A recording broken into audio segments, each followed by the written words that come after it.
বাবা মাটি কোপাচ্ছেন। ভোর ৫টা। সবাই যখন গ্রাম বাংলার এক কোণে ঘুম ভাঙে হরির। পাশেই ছোট্ট ছেলে অনু। বাবার পাশে পাশে হাঁটে, শেখে, জীবন মানে পরিশ্রম। ক্ষেতের মাঝে ঘাম। বাবা মাটি চাষ করছেন, ছেলে জল আনছে কলসিতে কাদা। তার স্বপ্ন, এই মাটি থেকেই একদিন অনু মানুষ হবে। অনু বাবার পাশে, বোঝে না সব, তবু বোঝে ঘাম মানেই গর্ব। ছেঁড়া স্কুল ব্যাগ আর ধুলোমাখা মুখে।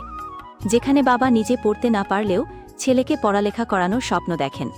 বাবা ছেলে একসাথে বসে পান্তা ভাত খাচ্ছে, যেখানে খাওয়ার চেয়েও বেশি আছে ভালোবাসা আর পরিশ্রমের তৃপ্তি। অনু ভাবে, একদিন সে বড় হয়ে অফিসের কাজ করবে। কপি বাতির আলোয় পড়ছে ছেলে, পাশে বাবা ঘুমাচ্ছে মাটিতে। রাত হয়, বাতি নিভে না। হরি ক্লান্ত শরীরে ঘুমালেও অনু জানে বাবার স্বপ্নটা এখন তার চোখে। একদিন সে ফিরবে, বাবার হাতে রাখবে সাফল্যের ছোঁয়া।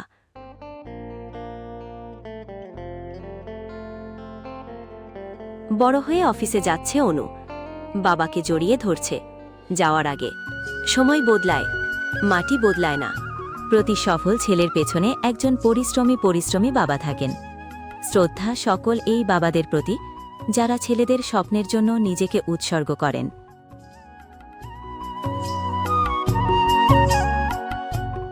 শহরের জীবন, বড় শহরের ভিড়, বিল্ডিং, ফর্মাল পোশাকে অনু হাঁটছে অফিসের দিকে। অফিসের মিটিং, সফল অনু। কনফারেন্স রুমে সে আত্মবিশ্বাসের সাথে প্রেজেন্টেশন করছে। বাবা মোবাইল হাতে উঠানে বসে অনুর ছবি দেখছে হোয়াটসঅ্যাপে।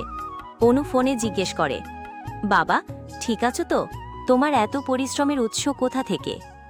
আমার বাবা একজন কৃষক, তিনি যা পারেননি আমি তা করতে চাই। এসইউভি গাড়ি গ্রামে ঢুকছে, মাঠে হেঁটে আসছে অনু, লোকজন তাকাচ্ছে। ফিরে আসে নিজের শিকড়ে। তুই তো শহরের বড় লোক হয়ে গেছিস। না বাবা, আমি এখনো তোর ছেলে। বাবার জন্য নয়া জীবন।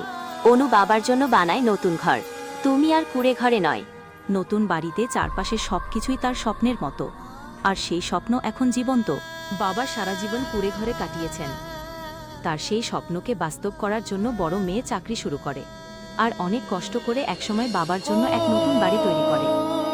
যেদিন বাড়ির চাবি বাবার হাতে দেয়, সেদিন বাবার চোখে শুধু জল।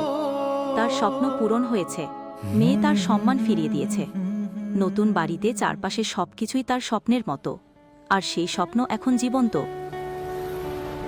সফল হওয়ার মানে শুধু নিজের জন্য নয়, সেই মানুষটির মুখে হাসি ফেরানো, যিনি নিজের জীবনটা তোমার জন্য খরচ করেছেন। তোমার সফলতা তখনই পূর্ণ, যখন বাবার মুখে শান্তির হাসি থাকে। শেষ বার্তা, বাবা শুধু জন্ম দেন না, তিনি স্বপ্ন গড়ার বীজ বপন করেন।